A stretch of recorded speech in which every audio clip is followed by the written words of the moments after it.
The abandoning of the Ekpo housing estate in Calabar has been described as sad by the former governor of Cross River State, Chief Clement Ebri, who stated that the estate, if it was completed, would have opened up that area to more economic activities.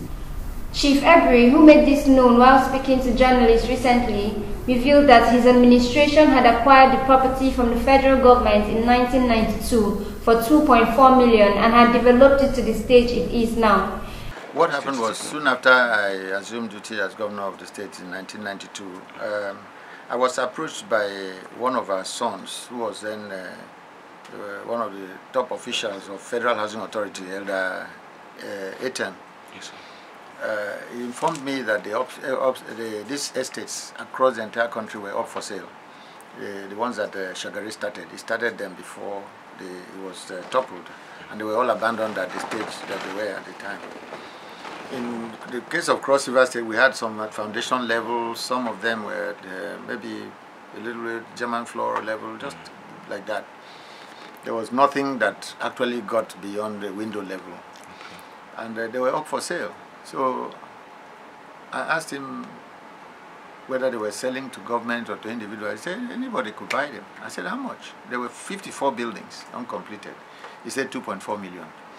So I immediately called the managing director of Crossfield, the company I set up there for the state, for a housing company, which is still in existence, Andy Onyum. I asked him to go and pay for the estate and then develop it for Cross Riverians.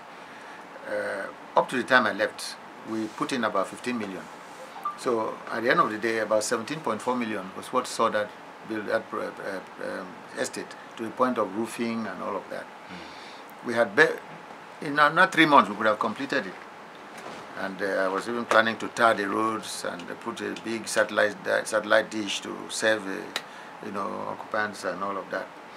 But the moment we got out of office, we were thrown out, or the coup took place, and I left. Everything was abandoned. And up to this moment, it's a very sad thing. I don't even know what is going on right now, but that is the story of that place.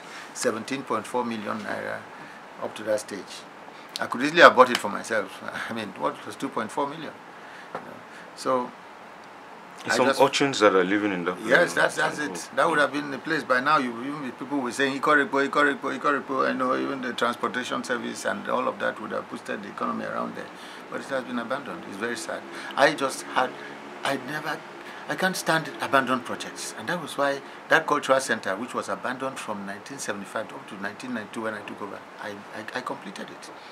Leventis buildings. I don't know if some of you know what that building is. It used to be called Sestry. It was equally abandoned. The moment when I left office, I took it up and completed it. I even brought Leventis. Leventis, but stores was in that place. Yeah, soon after I left, they started taxing them anyhow. Until people left the state. There are so many other things. So that's the story of the estate. You call Scanobo. I saw it. We used to call it the Ekpo housing estate at the time. Chief Ebri added that what drove him to work on the estate and other projects across the state was his hatred for abandoned projects. Margaret John, for Cross River Watch TV.